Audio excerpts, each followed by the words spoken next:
We will continue to go through this kind of hamster wheel of responding to things if we're not really centering what our solutions are in an actual vision.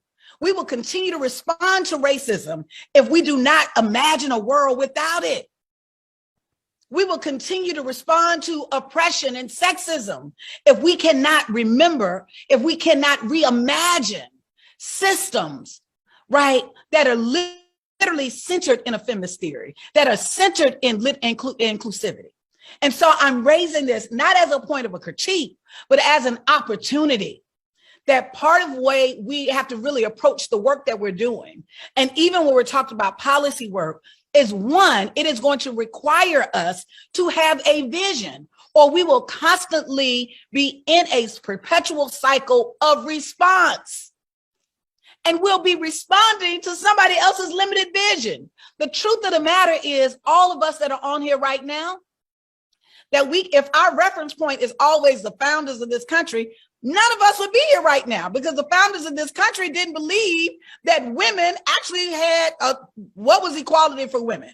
Matter of fact, they didn't even believe that white men, if you didn't have land, had value. And they certainly didn't believe me as a Black woman and a person of color that they could even, they were so limited in their view that they couldn't even recognize my humanity or the humanity of my ancestors.